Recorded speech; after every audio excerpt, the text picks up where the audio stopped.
Hey, good afternoon, everyone. How we doing today? Welcome back to Chat and Perception. I'm Gabriel. I cannot speak today.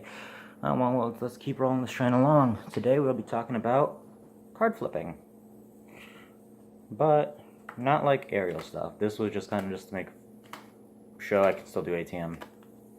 I'm not great at it, but I landed most of those.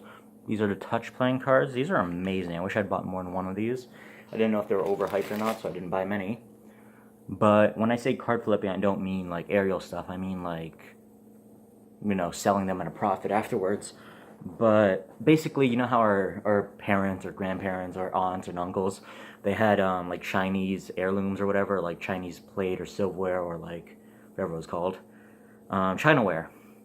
And they'd keep those around and be like, oh, in a few years those would be worth a lot. And then there's be like those stories on History Channel or Pawn Stars or like something random, be like, oh, this belonged to my great grandparents, and then it like pays off their tuition.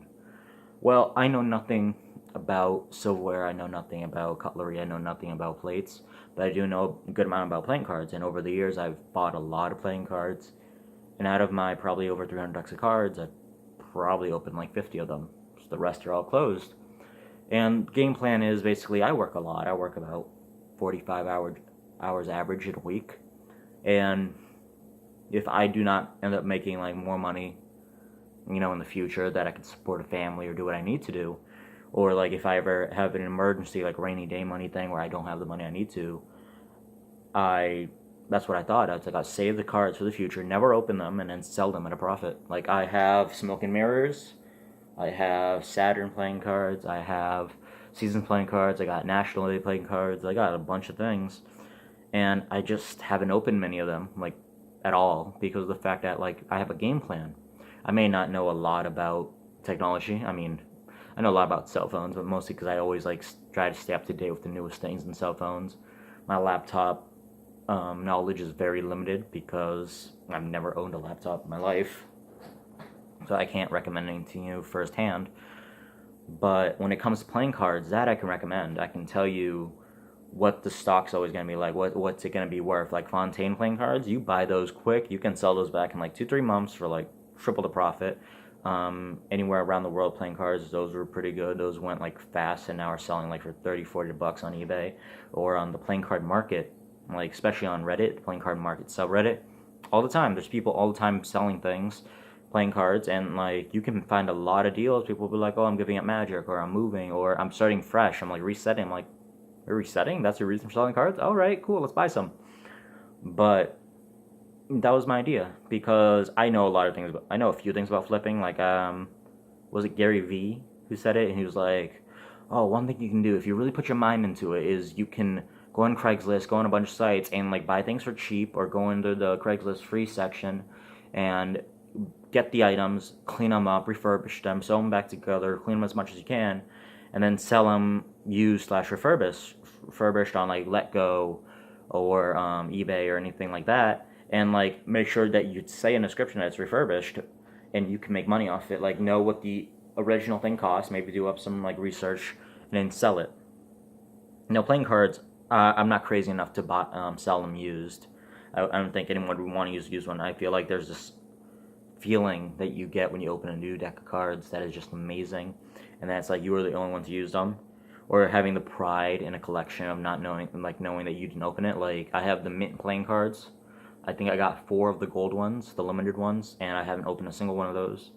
I backed up Mint 2.0. I got the limited for those as well. I haven't, they haven't arrived yet, but I'm not going to open those. Probably open like the cucumber one, like one of those, and then the rest I'll probably leave closed. But that's my backup plan, just in case like one day something I need to do with money. If not, I can give it to my kids. Like a lot of people give China to their kids, and they can flip it if they ever need to in the future. But I love playing cards. I always try to buy maybe 4 or 5 a deck I'm really interested in, because then I can open at least one. This one was not the best idea because I only bought this one because I didn't know if it withstood the hype or not.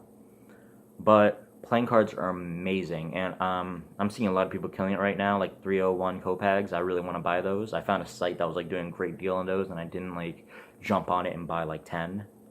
Mostly because I just had supported some other Kickstarter things. But the playing card community is amazing. Magicians, cardistry, and playing card community is probably the some of the most inviting communities I've ever been part of in my life. Like, you can just start talking to people, and people are so kind.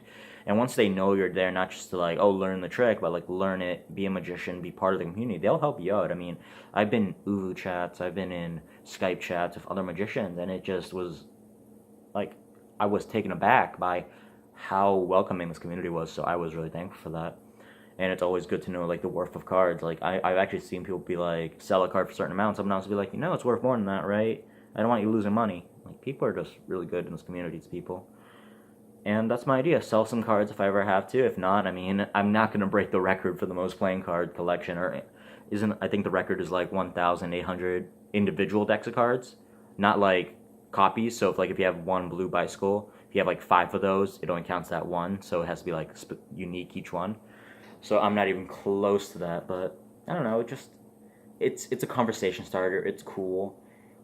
It's pretty light collection too because they're small. You can fit so many of those. Like, I have a bookshelf and I can fit a good amount on like one like shelf. So people have their thing. People have video games. People have books. I have cards, and it's just something I am happy about, crazy about. And conversation starter. Everyone play a game of cards? Hey, I got a deck of cards right here. Everyone's like, oh, can you cheat with those cards? Not this one. I have another one. You want me to cheat with those? That gets usually a chuckle, or one guy's staring at me like, you better not use them. I'm like, okay, sorry. But yeah, check out the playing card community if you haven't already.